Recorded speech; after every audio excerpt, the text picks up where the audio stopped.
my confession. I love the life that I lead, but it's no.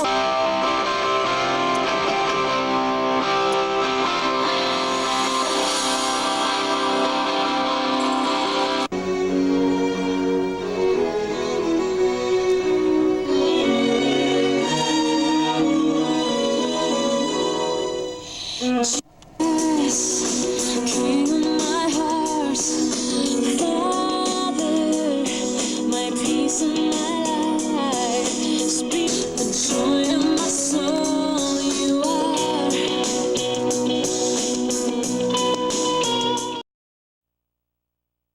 Father, I rest in your care, speak my heart, you are, you are, you are. The heavens down and the mountains rejoice. The oceans.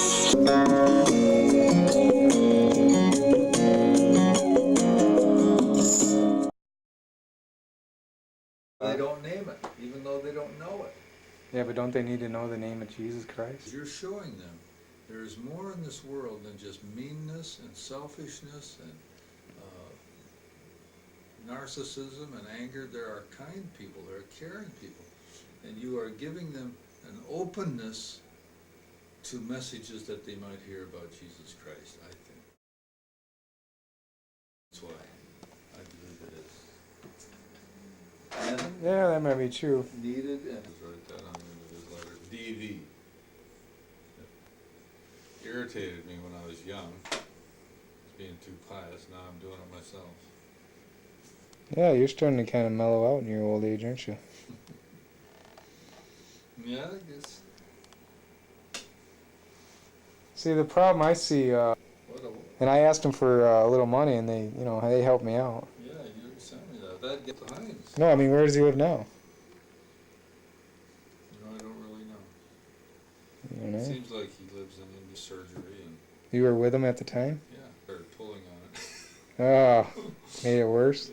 Oh, well, he couldn't pull very much because when he was in such terrible pain, children's hospital to have surgery. I don't know if you ever saw the big scar on his arm. No, I never saw it. Big scar on his right arm. Great big scar. She had her little... Tell me about the train. Tell me about the red car. Well, do you know where the red car station is? Yeah. It's still there, right on Bellflower. It's all boarded up on Bellflower and, I don't know, right by the road, where these railroad tracks go. I hope they do something nice with it, but that's where the red cars usually used to come, this little train trolley. Oh. And we rode them a couple times to Los Angeles with my mother. And Thank you. All your stories.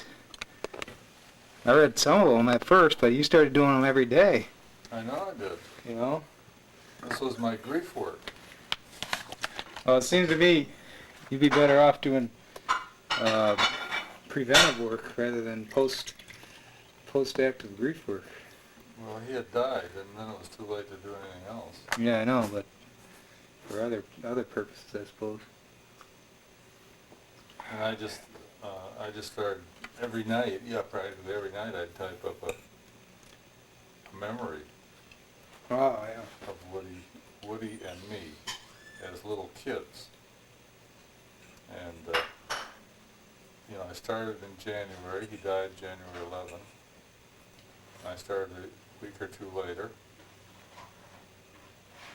And when I got to December, suddenly I realized I was finished.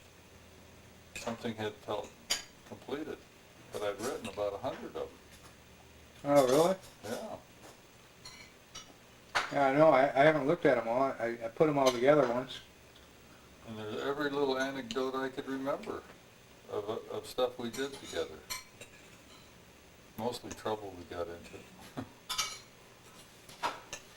Yeah, I saw the one about smoking in the at the church or something, picking up cigarette butts and smoking them.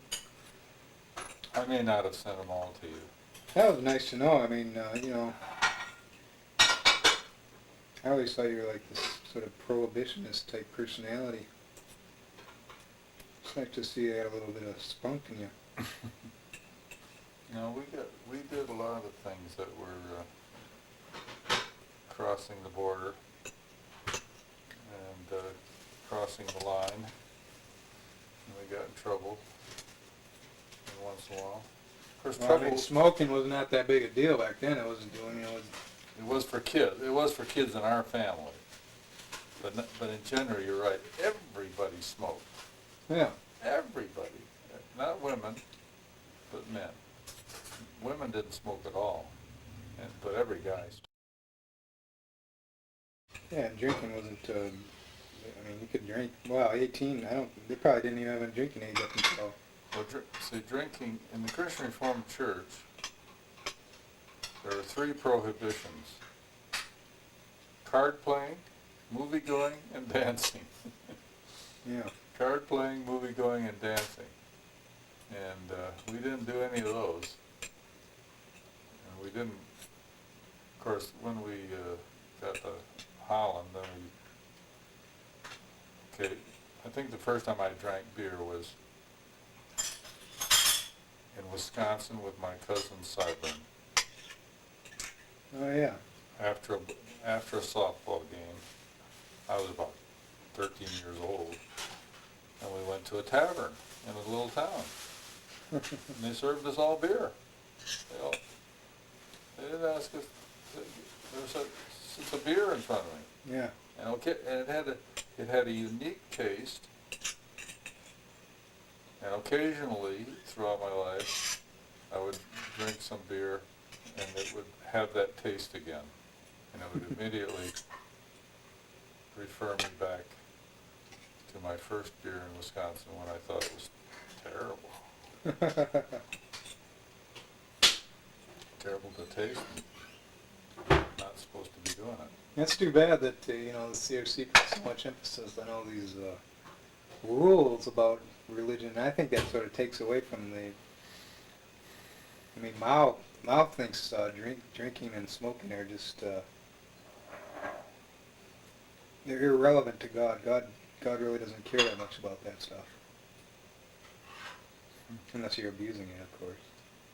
But apart from that, I mean... I think he's right, don't you? Yeah, I mean, I don't think it should be the major, you know, thing you're known about for your faith is whether Well, you what drink, about drink or smoke or dance. I like the sandwich, but bring me a fork too, please. But, you know, how about dancing and card playing? It's just a matter of moderation. I don't think it should be, you know, if it becomes a problem, yeah. But it shouldn't be the main thing you talk about or think about when you think back about church is whether you're, you know, rules and stuff like that. I know. What was this Uncle Cyburn? I never even heard of this. He's your cousin. Or Cousin Cyburn. Well, thank you. He was my cousin, and he still is. And Still is. I figure he is. Oh, you mean he's still alive? Yeah. And he was deep into alcoholism for many years. And then he met a woman after divorcing his wife who shaped him up. And now he's dry. He lives in Randolph? He actually lives in Fox Lake, Florida, but he's got a cottage on Fox Lake. Oh, okay. That's what they were talking about. They said they went fishing there. Megan went fishing there. Mm-hmm.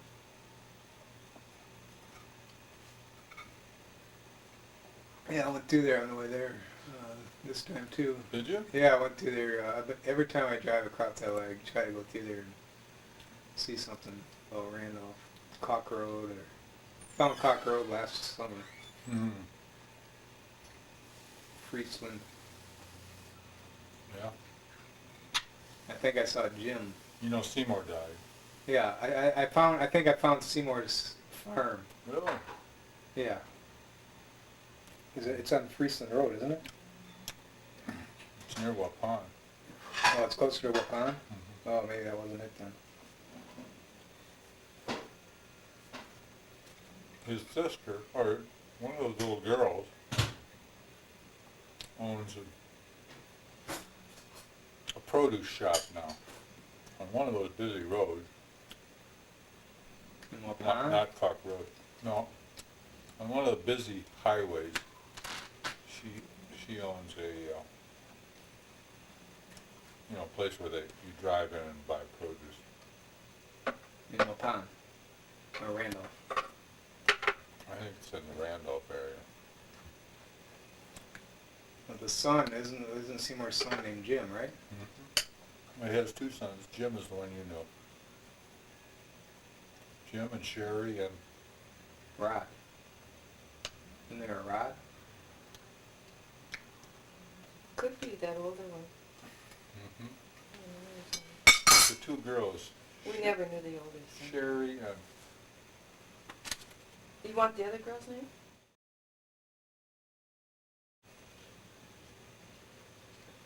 Not Misty. a lot of their property for housing back in the whenever 50s or 60s. Oh, really? Yeah, because there are houses now where the high school used to stand. Oh, there is? Yeah, Oh. and of course the 91 freeway wasn't through there, and so that made a radical difference. What was it, just Artesia Boulevard? Yeah. Strategic Boulevard. Hmm. So it's been, that makes it hard, it's been hard and different for me to come back here because whereas it's exactly the same territory, there's no friends left around because they're all dairy kids and they all moved where the dairies went. Oh. And it's not like I was able to connect with old friends at all.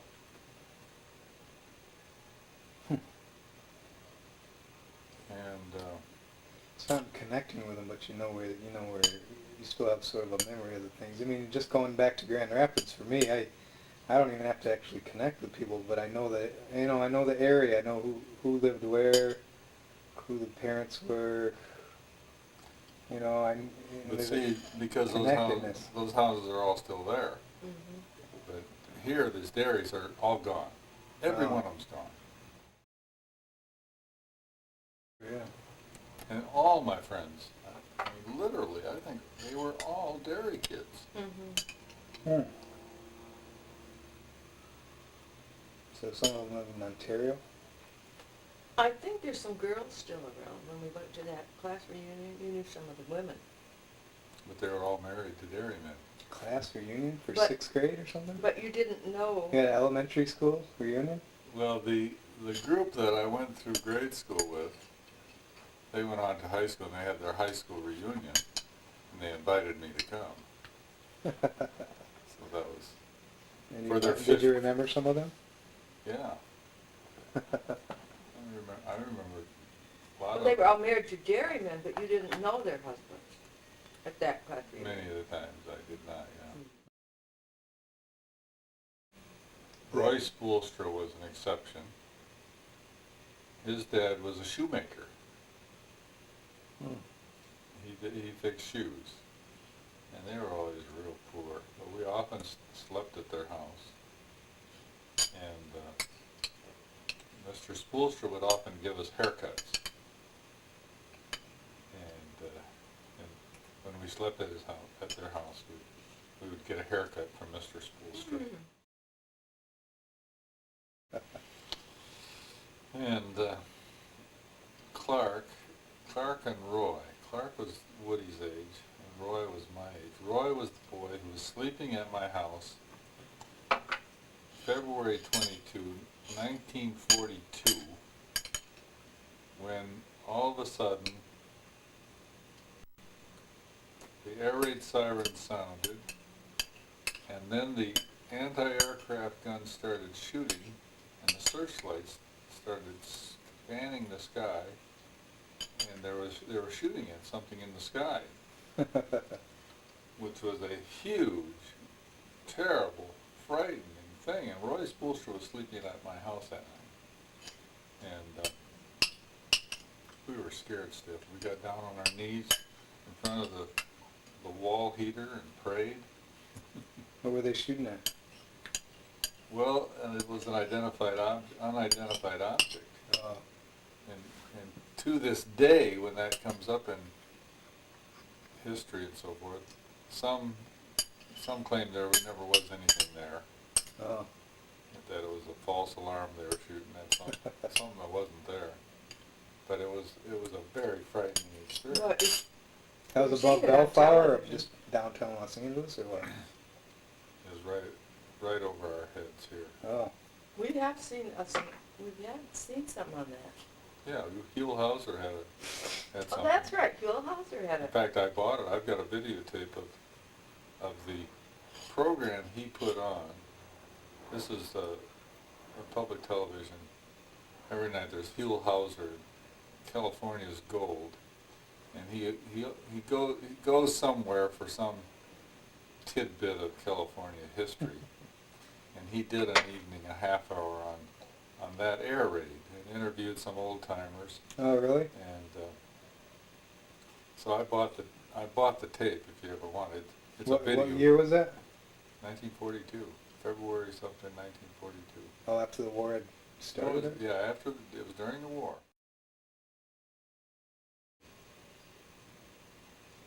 I saw Ed Arnold yesterday in the Strawberry Parade at Garden Grove. Oh, really? Yeah. Hmm. Have you ever been to the Strawberry Festival? I don't think so. That was yesterday they had the parade? The Strawberry Festival is a week-long parade. It was a week-long thing, and then they have a parade on Saturday. Hmm. Yeah. That was, 2 days ago, Saturday. Isn't today Saturday? Today's Monday. Oh, you've never been to the Garden Grove Strawberry Festival? No. Wow. I thought you were the big strawberry man. Well, you know, they used to have a strawberry patch right there on the corner of Chapman and Euclid. Oh, yeah. And I used to stop there all the time. In fact, I knew the owner. In fact, I did his funeral. But now it's all houses. Well, there's no shortage of places to buy strawberries. No, it is a nice thing. It's a nice thing here. You can buy those strawberries you can still get them over here by Yeah. Cerritos College. I mean, they got a huge patch right next to Disneyland there. Yeah. Still there. That's probably valuable property. That is so valuable. It's incredible. I think Disney owns it now. They finally bought it from that Japanese guy. Oh, they did? I mean, it was like, But they're going to let them keep farming it? I think so. It's like $1 million an acre or more. Oh, yeah. I mean, that's... If you get a restaurant or anything in there, it's guaranteed success. Yeah. But Disney wanted to own it, and I think they finally were able to persuade him. He said it was a religious thing, spiritual thing. The land? His farming vegetables and fruit. Oh, And so he still does it apparently, but I'm pretty sure he sold all the land to Disney finally. yeah, I've stopped and watched them picking strawberries over there a few times.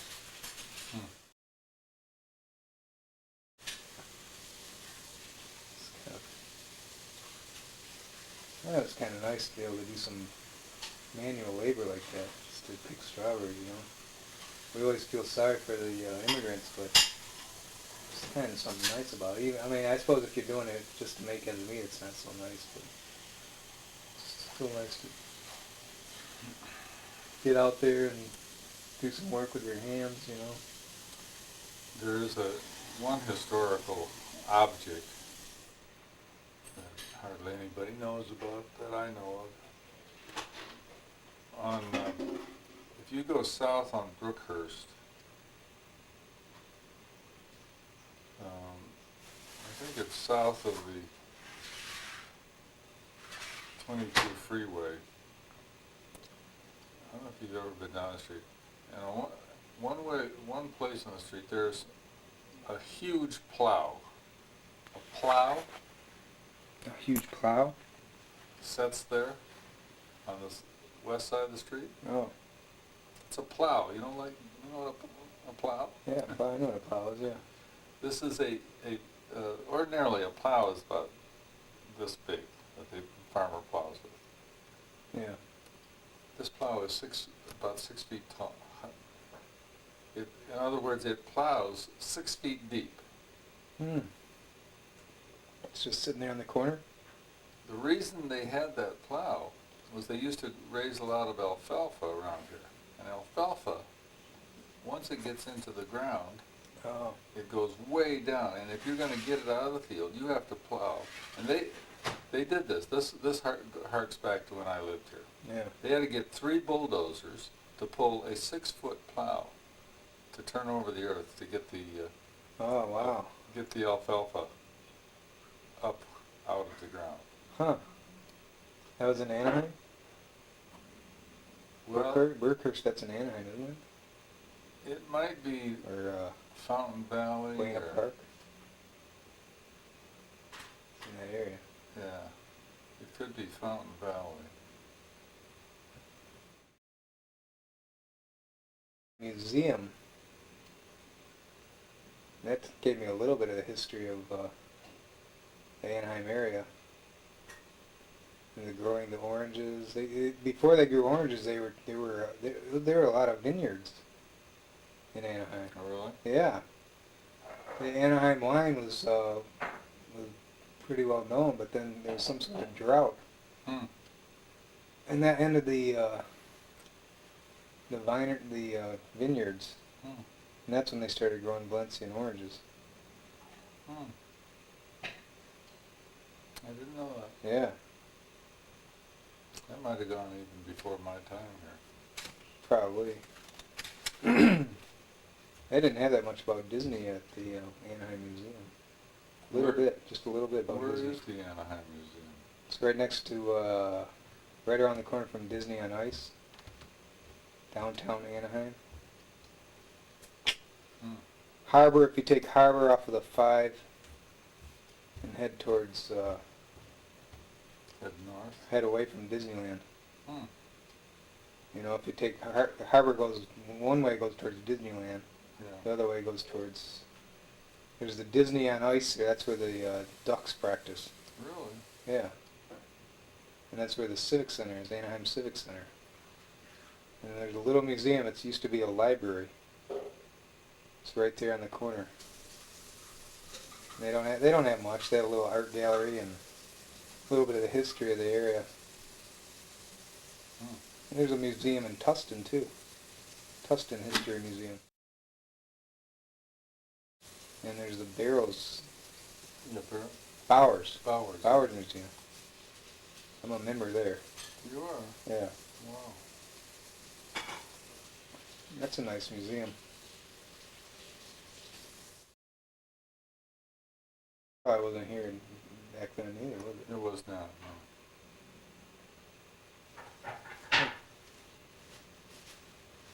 But what about like downtown Los Angeles? Well, we would go there. I remember going there to shop because there were no shopping centers. Oh, There were no shopping centers in those days, so if you're going to no shop... skyscrapers. Pardon? And no skyscrapers. There were no skyscrapers either, Yeah. no. There were, 3, 4-story buildings. Right. But there would be the May Company Yeah. and some of those companies. And Sears. I remember going down Yeah. to Sears downtown there. And so the streets were just humming with people. Yeah. Because everybody was down there to shop. Oh, they all went to shop there. And there were streetcars. Hmm. Streetcars with overhead Oh, like trolley cars, trolley cars, yeah. like they have in San Francisco. Well, they weren't trolley cars like that. They were streetcars with an overhead power source. So they had an arm Yeah. up above them that attached to a electric Yeah. source. That's the way they are in San Francisco. The San Francisco ones are pulled underground. They're not, they are Some of not, them maybe, some of them are pulled above, but, well, the old-fashioned ones Oh, I'm okay. talking about, the Okay. real old-fashioned ones. yeah. Like Angel's Flight, I guess Angel's Flight, they closed that down now. You remember Angel's Flight? I've read about it, that some guy got killed on it. Yeah, they closed it down a few years ago. But I don't remember that as part That of was my just a life. tourist thing though that they built for an attraction, not the real thing. There was in Long Beach, of course, there was the Pike. The Pike. The Pike was an amusement park, which was right on the beach, Oh, I remember hearing about that somewhere. and there was a big roller coaster, Yeah. and the legend was that somebody got thrown out of the roller coaster into the ocean. We were never allowed to go to that kind of stuff, though. Oh, really? No, That not- was sinful? We were, yeah, we were not, that was worldly. Worldly amusement? We were not allowed to go to amusement parks or carnivals or any of that stuff. Wow. That's interesting. See, my position on that sort of thing now is you use it to learn. You can learn from it. You know, rather than as long as you don't become addicted to it or get taken away from the faith vibe, but you can learn things from interacting with the secular world. You know. Yeah, I think it's looked at differently now. Of course, everything's different. Yeah.